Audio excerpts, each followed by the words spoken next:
Imagine this. Your life is finally stable. Your relationships are healthy. Your job is doing well. No drama, no problems, no crisis. And yet, a strange feeling starts creeping in. You feel bored, restless, almost uncomfortable. Then somehow, you start an argument. You make a reckless decision. You procrastinate until the deadline becomes an emergency. You create the very chaos you claim to hate. And here's the disturbing part. What if it wasn't an accident? What if some people secretly enjoy chaos? Not because they're stupid, but because chaos gives them something they can't find in peace. Today, we are diving into the hidden psychology behind why some people seem addicted to drama, conflict, and instability, and why the biggest chaos addict you know might actually be you. Part 1. The addiction nobody talks about. When people hear the word addiction, they think of drugs, alcohol, gambling. But psychologists have discovered that humans can become addicted to emotional states too. Fear, stress, excitement, conflict. And when we hear all of this, the first person that comes to mind is Batman's best friend, Joker. What makes him terrifying isn't that he wants money. He doesn't. He just wants to watch the world burn. He creates chaos because chaos feels alive. Now obviously most people aren't the Joker, but many people unconsciously chase smaller versions of the same thing. Have you ever noticed someone who always has drama? Every month there's a new enemy, a new crisis, a new conflict, a new disaster. At some point you stop asking why chaos follows them and start asking whether they are secretly creating it. Because chaos does something powerful. It floods the brain with adrenaline, and adrenaline feels exciting. Your heart races, your senses sharpen, you feel intensely alive. Compared to that, a peaceful Tuesday afternoon can feel boring. Part 2. When peace feels unnatural. Here's where things get darker. Many people who grew up in chaotic environments never learned what peace feels like. To them, chaos is normal.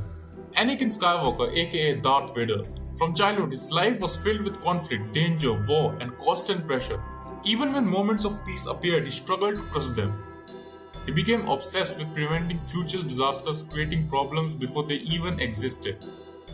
Eventually, his fear of losing control created the very chaos he was trying to avoid. Many people do something similar. When life finally becomes stable, they start waiting for something to go wrong.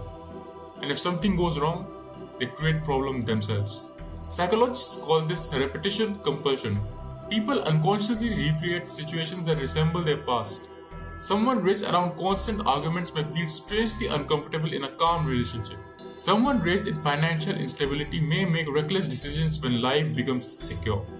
The chaos hurts them, but peace feels foreign. And the human brain often chooses familiar pain over unfamiliar peace. Think about that. How many problems in your life started because stability felt boring? Part 3. The thrill of being the main character. Let's be honest, chaos makes life feel important. Think about the guy that broke bad, Walter White. Before becoming Heisenberg, his life was ordinary, predictable, forgettable. Then suddenly, danger enters, risk enters, chaos enters. And for the first time in years, he feels alive. Many people experience a small version of this. When everything is peaceful, they feel invisible. When there's drama, they're suddenly the center of attention. The victim, the hero, the rebel, the fighter, the main character. Social media has made this even worse. Notice how drama spreads faster than peace. Nobody clicks. My day was surprisingly normal. But million clicks, everything went wrong. Chaos attracts attention. Shit, you are even watching this video because of that topic. Because attention feels rewarding. And eventually, people start unconsciously creating problems because problems guarantee attention. Part 4. The dopamine loop of disaster. Here's something most people never realize.